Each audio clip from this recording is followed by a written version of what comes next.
तो आप सोच रहे होंगे कि इतने जल्दी व्लॉग्स क्यों नहीं डाल रहा हूँ मैं।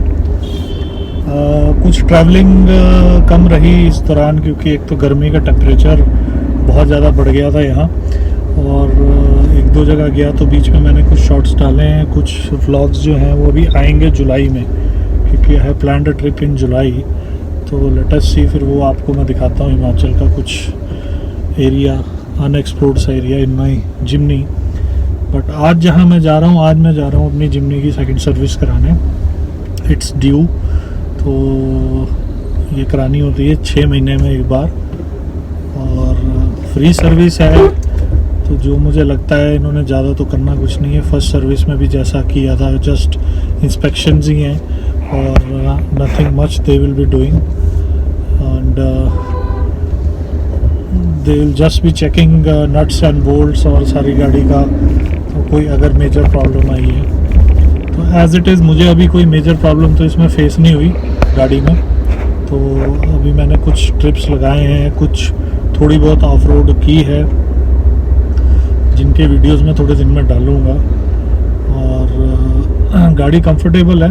अभी तो मैं इसको एक तरह से आप कहो कि I have started using it as a daily vehicle. तो डेली कम्यूट कर रहा हूँ मैं मार्केट में। और बेस्ट पार्ट है इसका पार्किंग का। काफ़ी लोगों ने कई वीडियोस बनाए हैं इसके।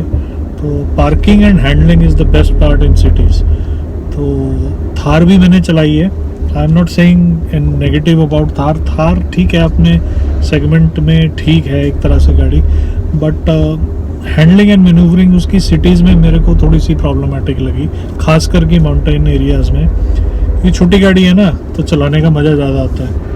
और इट्स पार्किंग के टाइम पे इट जस्ट फील लाइक कि आप एक बड़ी छोटी सी गाड़ी रिवर्स करके छोटी सी स्पेस में भी इसको बड़े इजीली लगा देते हैं। और पहाड़ों में तो खासकर है, जो लोग पहाड़ों में रहते हैं उनको पता होगा कि पार्किंग के लिए कई बार पत्थर वत्थर पे भी चढ़ा के हम लोग साइड में पार्क कर लेते हैं। तो क्योंकि जिमनी है, ग्राउंड क्लियरेंस है, तो कोई टेंशन की बात नहीं है।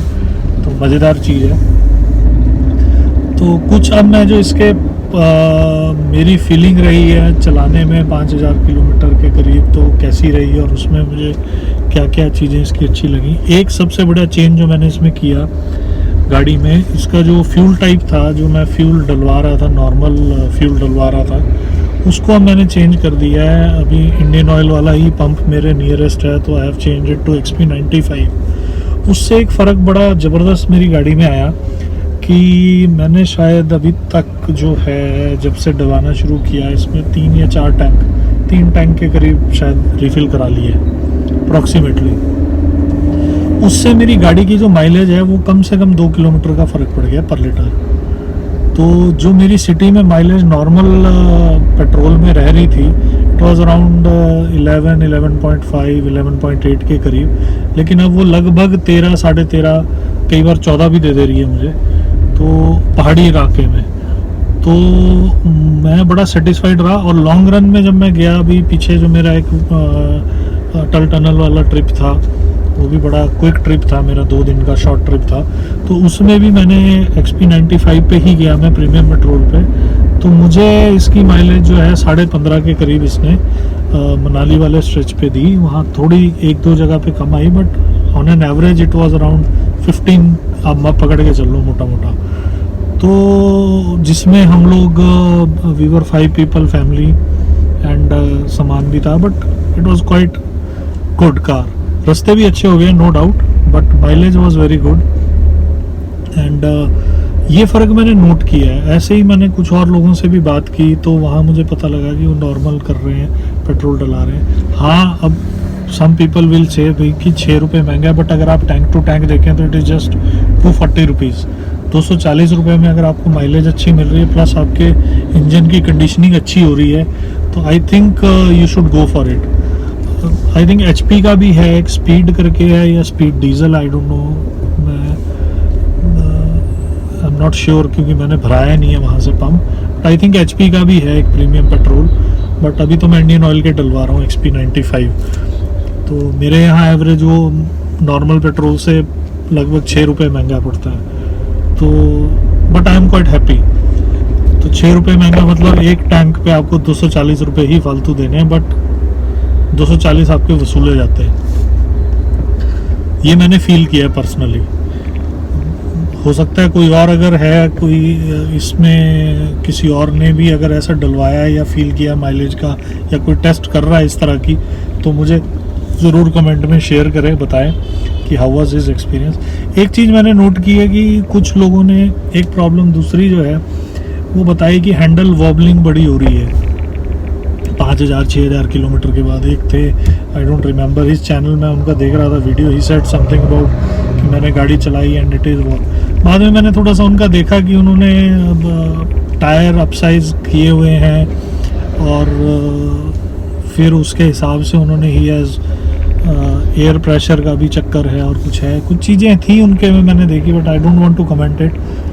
देखिए, दो चीज़ें हमें बड़े ध्यान से समझनी होंगी कि मैंने जब गाड़ी ली तो मैंने ये गाड़ी सिर्फ जो है ना स्टॉक कंडीशन में रखी है। लोगों ने इसमें वो जो आता है एक थर्मल क्या बोलते हैं उसको, स्पीड बूस्टर, वो भी लगवा रखे हैं 17-17 हज़ार के, और ये सब वो ऑटोमेटिक में लगा रखे हैं लोगों ने, मैनुअल में तो कम देखा मैंने, बट वो सब मैंने नहीं लगाया अभी। I don't want to play. एक हैं जिन्होंने शायद गाड़ी को लेवल अप भी किया हुआ है, अपग्रेड उसके इंजन के साथ, कुछ they have done some software upgrades और समथिंग, ट्यूनिंग की बात है, वो सब मैंने नहीं किया। क्योंकि देखिए, गाड़ी एक चीज़ हमें समझनी होगी,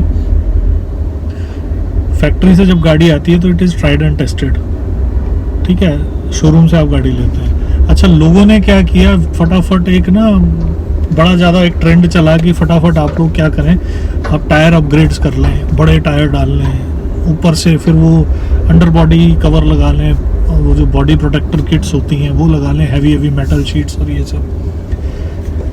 देखिए, अब नो डाउट, अब कोई, मुझे समझ नहीं आ रहा कि कोई आदमी 14-15 लाख की गाड़ी लेता है, ठीक है, उसके बाद उसको गाड़ी को खड्ड में या पत्थर में ले जाके तोड़ना ही है गाड़ी को, तो दैट आई डोंट अंडरस्टैंड कि व्हाट इज़ द वर्थ। हाँ, अगर आपको स्पॉन्सर्ड गाड़ी है, आपको ट्रायल करने हैं, टेस्टिंग करनी है, तो आप उसको जैसे मर्जी हैंडल करें, आप वहाँ जो मर्जी लगाएं, मुझे कोई प्रॉब्लम नहीं है। बट अपनी गाड़ी और ऐसे मतलब ये सब लगा के फिर आपने ऑफ रोडिंग करनी है। कई वीडियोस देखे मैंने जिसमें लोग जो हैं कैपेबिलिटी चेक करने के लिए नदी में उतार दी, पत्थरों पे चढ़ा रहे हैं, बजरी पे चढ़ा रहे हैं, मतलब ठीक है, इट्स ओके, बट वो कैपेबिलिटीज़ नॉर्मल कंडीशन में आप कितनी बार ऐसे इस गाड़ी को चलाएंगे? That is a question that you must think about, कि आप लोग इस तरह से गाड़ी को कैसे चलाएंगे। दूसरा सवाल आता है कि जो ऑफ रोडिंग कैपेबिलिटीज़ हैं वो नो डाउट बहुत अच्छी हैं। मैंने इसको स्टॉक कंडीशन में, मेरा आपने वीडियो देखा होगा पिछले वीडियोस, उसमें मैंने इसको स्नो में चलाया और एक दो जगह काफ़ी अच्छी स्नो में चलाया, जहाँ पे गाड़ी नहीं गई थी वहाँ पे स्टॉक टायर्स में ही चलाया, टायर प्रेशर कम करके चलाया, and it went through. 4H में निकल गई, 4L भी नहीं मुझे लगाना पड़ा, तो मतलब मेरे लिए तो काम कर गई गाड़ी आराम से, कोई दिक्कत नहीं हुई। काफ़ी लोगों ने क्या किया, ऑफ रोडिंग के हिसाब से टायर डलवा लिए मड वाले, ठीक है, ऑल टेरेन डाल लिए, कईयों ने एप्टेरा के डाल लिए, कईयों ने मड वाले डाल लिए, मड एंड स्नो वाले।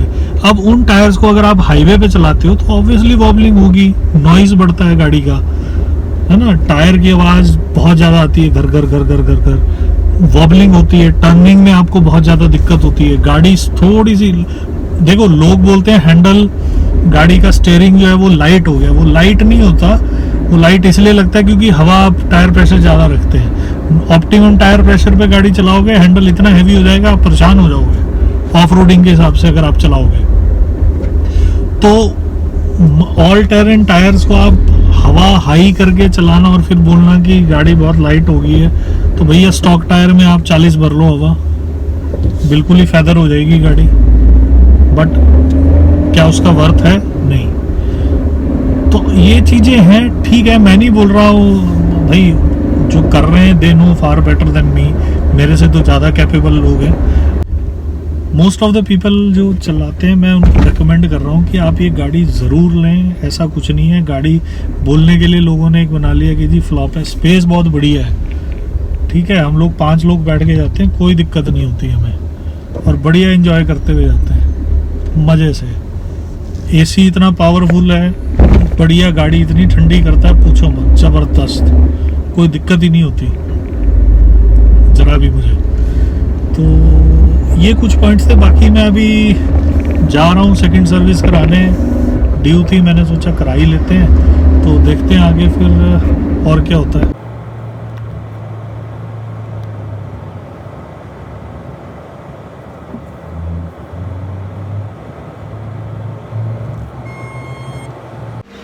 अभी एक ट्रायल कराया है जो फर्स्ट गियर में मेरी गाड़ी में कुछ एक वाइब्रेशन की आवाज़ आ रही थी, जो मोस्ट प्रोबेबली काफ़ी लोगों को, जब मैंने चेक किया अपनी यूट्यूब कम्युनिटी में, तो many people are talking about axle wrap sound. But इनको मैंने क्या किया कि फर्स्ट सर्विस में भी बताया था, अब सेकंड सर्विस पे भी मैंने बताया और वीडियो बना के ट्रायल में इनको मैंने दे दिया है। लेट अस सी अब कि फर्स्ट गियर नॉइस।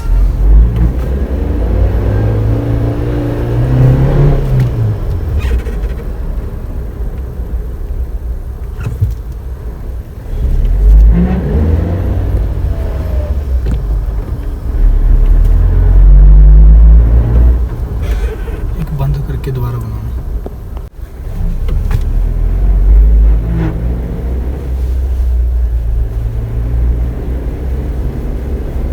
जैसे ही आप थोड़ा स्लो करोगे गाड़ी, आप चलोगे,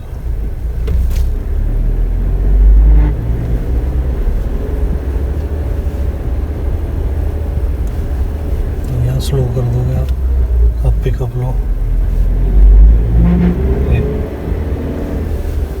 स्लो करो, आप पिकअप लो।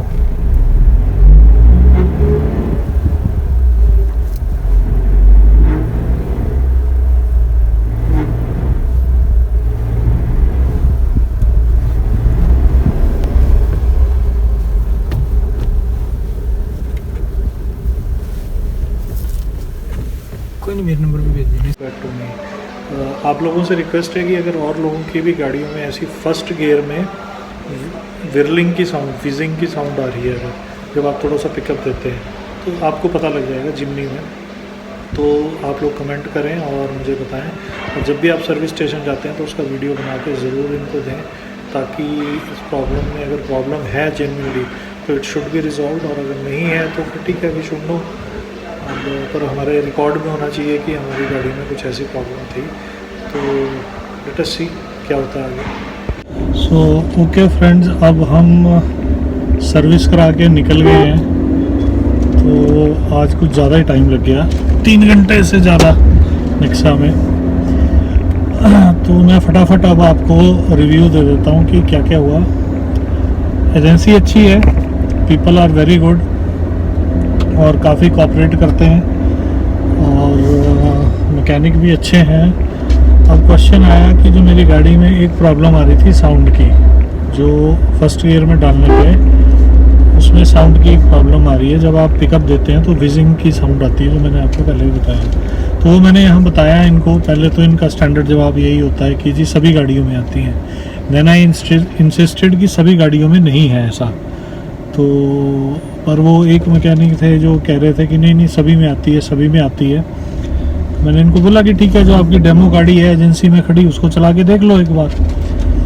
तो फिर इनको थोड़ा लगा कि नहीं मान रहा है कस्टमर, तो मैंने इनको बताया कि मैंने फर्स्ट सर्विस में भी आपको बताया था, तो पर तब भी आपने बोला कि हवा ज़्यादा है, ये है वो है, समथिंग यू डिड। तो ये सब करके आपने इग्नोर किया था। बट इस बार क्या है कि अब जो है प्रॉब्लम है दोबारा, तो फिर वो दूसरा मैकेनिक थे, वो मेरे साथ गए कि बोलते ट्रायल लेते हैं। तो देखो, दो चीज़ें होती है, एक होता है कि थोड़ा सा इनको पता होता है चीज़ों का, तो थोड़ा सा दे ट्राई टू से कि नहीं ऐसा नहीं है, ऐसा सभी में है। तो जब मैंने इनको बोला कि ठीक है आप इसको चढ़ाई पे लेके चलो गाड़ी को, तो चल पड़े। फिर मैं नॉर्मल सी चढ़ाई पे लेके गए, वहाँ थोड़ी आवाज़ आ रही थी, बट ही वाज लाइक कि नहीं ये गियर की है। मैंने सेड कि नहीं, थोड़ी अच्छी खासी चढ़ाई पे लेके चलते हैं। तो वहाँ लेके गए हम उसको। तो यहाँ पास में एक नदी है, नदी के पास से एक रोड जाता है गाँव को, तो वहाँ से मैंने इसको बोला कि वहाँ पे हम चलते हैं, तो लेट्स हैव अ ट्रायल। तो ही एग्रीड कि हाँ चलो देख ही लेते हैं, अगर प्रॉब्लम है तो बता देते हैं। तो इन्होंने चलाई गाड़ी एंड ही वॉज ड्राइविंग और आवाज़ आना शुरू होगी फर्स्ट गियर में। जैसे पिकअप देते हैं तो जो आपने अभी आवाज़ सुनी होगी पहले, वो आवाज़ आना शुरू होगी। तो इनका था कि चलो ऐसा करते हैं साहब कि एक वीडियो बना लेते हैं एक दो, और क्योंकि इन्होंने अभी एक कोई ट्रेनिंग है इन लोगों की मैकेनिक्स की, तो वहाँ पे इन्होंने जाना है। तो इनको शायद इंस्ट्रक्शन है कि एक दो पॉइंट्स लेके आए आप अपने अपने वहाँ के एरिया से, क्या क्या प्रॉब्लम्स आ रही हैं गाड़ियों में। तो मैं बोला अच्छा है, ये तो बहुत बढ़िया है, क्योंकि ये वही हैं राजस्थान से BRH एक्सपीडिशन वाले, उनकी गाड़ी में भी उन्होंने काफ़ी बताया। वो कह रहे थे एक्सेल रैप है या कुछ है, there is something some issue, but वो मैं मतलब अभी तक कोई ज़ीरो इन नहीं कर पाया है। तो फिर हम लोग आ गए वापस, इन वीडियो हमने बनाया, मैंने वीडियो इनसे शेयर कर दिया। इजेड की मैं लेके जाऊंगा और ट्रेनिंग पे मैं डिस्कस करूंगा। मैंने बोला ज़रूर करें, ऐसा नहीं है कि एक ही गाड़ी है, और भी गाड़ियों में है। तो जब आप जा रहे हैं तो हो सकता है किसी और रीजन के जो लड़के आएंगे, मैकेनिक्स आएंगे, वो बता देंगे आपको भैया लोग कि भाई और भी दिक्कत है। तो ये हुआ, फिर गाड़ी इन्होंने रख ली, फिर बोलते अभी वॉशिंग पे लगाते हैं, बीच में हो गया लंच टाइम। तो भाई मैं तो मर गया भूखा सुबह का। तो ये लोग तो भाग गए गाड़ी छोड़ के फटाफट। खैर लंच करके आए, फिर आते ही इन्होंने बोला कि मेरे ख्याल इन्होंने डिस्कस किया आपस में इधर उधर कहीं फ़ोन पे। फिर आगे इन्होंने बोला कि सर हम आपके ना जो टायर के हब होते हैं उनको खोल के देख लेते हैं, उसमें मुझे प्ले लग रहा है। मैं बोला यार टायर के हब की आवाज़ तो है नहीं, और प्ले लगता तो थोड़ी वॉबलिंग भी होती पिछले टायर में, बट एनीवे तसल्ली कर लो, मेरा क्या है, प्रॉब्लम बताई है तो तसल्ली तो इनको करनी है। तो इन्होंने वो खोले, चेक किए, तो बोलते थोड़ा सा लूज था, टाइट था, वट एवर किया वो इन्होंने। ब्रेक पैड जहाँ होते हैं ना उसके ऊपर हब होता है, टायर हब जिसको बोलते हैं, वो खोल के इन्होंने दोबारा से जोड़ दिए से, कुछ नहीं खास, थोड़ा सा टाइट वाइट किया ब्रेक को, बट द प्रॉब्लम रिमेंड। फिर वो जो मैकेनिक पहले थे जो कह रहे थे नहीं आती साउंड, कॉमन है, देन ही सेड कि नहीं आ रही है। तो फिर एक वो हो जाता है कि यार आप हिट एंड ट्रायल क्यों कर रहे हो। कस्टमर जो है वो कह रहा है, जिसने गाड़ी लिया उसको कोई शौक थोड़ी है कि आपकी गाड़ी का वो बताएगा कि भाई ज़बरदस्ती की साउंड आ रही है, प्रॉब्लम हो रही है तो ऐसे करो। तो फिर वो थोड़ा उन्होंने बोला कि ठीक है देख लेते हैं, बट ये कॉमन है। मतलब कॉमन है ठीक है, पर मेरे आप एक काम करें कि जो मेरा जॉब कार्ड है उसमें ये लाइन डाल दें। तो इन्होंने मतलब होता है ना, इन्होंने एक नई चीज़ बनाई कि इन्होंने बोलने लगे कि नहीं हम लिख देते हैं कि noise coming from under body में। अंडर बॉडी की नॉइस तो it can be anything, suspension की हो सकती है, बोल्ट की हो सकती है, प्लास्टिक कवर की हो सकती है, तो ऐसा थोड़ी है। मैंने बोला आप लिखो उसमें कि एक्सेल से आवाज़ आ रही है फर्स्ट गियर में, स्पेसिफिक लिखो ना आप। मैं तो और कहीं नहीं रहा, गाड़ी बहुत बढ़िया चलती है, मुझे कोई दिक्कत नहीं है, I am very much satisfied. तो फिर इन्होंने लिखा एक्चुअली, और वो जो बिल लिया मैंने तब जब पेमेंट की अभी, तो मैंने इनसे पूछा स्पेसिफिकली कि मेरे रिमार्क्स आप दिखाएं कहाँ पे है, तो मैंने लिख दिया। देखो गाड़ी चल रही है, कोई दिक्कत नहीं है, कुछ नहीं है, बट मेरी गाड़ी में आवाज़ आ रही है, मेरे को कहीं और सुनाई नहीं दी, तो मैंने बताना मेरा फ़र्ज़ है, मैंने बता दिया, पैसे खर्चे हैं, आई एम टेलिंग देम। अब ढूंढना इनका फ़र्ज़ है। अब या तो ये करेंगे कि भाई नहीं हुआ तो कोई बात नहीं, अपना क्या, अभी तीसरी सर्विस में जाके फिर बोल देंगे हम कि भैया फिर आ रही है साउंड। अब वो तो मारुति सुजुकी के ऊपर है ना कि वो इन चीज़ों पे कितना ध्यान दे रहे हैं। अब काफ़ी लोग हैं जो कह रहे हैं कि साउंड आ रहा है, तो एक दिल्ली में भी हैं भैया जो पाजी हैं, वो मोटर, मैं उनका भूल गया चैनल का नाम, वो करते हैं, उनका अपना सर्विस एजेंसी है, अपना वो है, तो वो लिफ्ट किट वगैरह वो सब लगाते हैं। तो वो BRH एक्सपीडिशन वाले भैया भी वहाँ गए थे, तो उन्होंने बताया कि ऐसे ऐसे एक्सेल रैप का कुछ उन्होंने बोला है, और ये तो चलो ठीक है, लेट अस सी भैया, कोई अपडेट आता है तो मैं आपको देता हूँ कि किसी और की गाड़ी में रिजॉल्व हुआ, क्या था क्या नहीं था और किस तरह से था। तो ये चीज़ें हैं। खैर बाकी तो गाड़ी में कुछ नहीं किया उन्होंने, बेचारे बोल रहे थे कि वो वॉशर का फ्लूइड डाल देते हैं, हम धोते हैं। मैं भैया एक ही डालो, मेरे पास है पड़ेगा, तो मैंने डाला। अब गाड़ी तो मस्त चल रही है अपनी, बढ़िया। अब दिल कर रहा है कि फटाफट घर पहुँचे, खाना खाए। गर्मी बहुत है यार, गर्मी काफ़ी है बाहर, तो थोड़ा ना गड़बड़ है। और देखते हैं हम तो। ठीक है, आज का तो यही था। फ्री सर्विस है, 17 रुपये लगे, वो भी उन्होंने एक पाउच बेचारे उदास ही हो गए। मैंने बोला डाल दो यार, कोई बात नहीं, तो वो एक डाला उन्होंने। So that's it. तो ठीक है, बाकी आप लोग मुझे कीप मी पोस्टेड कि जिनके पास भी जिमनी है या जिनके पास भी 4x4 है, if they are getting the same sound pickup पे या कैसे भी, तो उसका क्या है, व्हाट अल्टरनेटिव दे फाउंड और उनको क्या हुआ। तो उसको देखते हैं हम। तो जुड़े रहिए, सब्सक्राइब करिए, लाइक करिए और कम्युनिटी को आगे बढ़ाएं। थोड़ा सा सब्सक्राइबर और बढ़ा दो यार, अभी नया नया चैनल है। ठीक है दोस्तों, bye bye, signing off, Tata.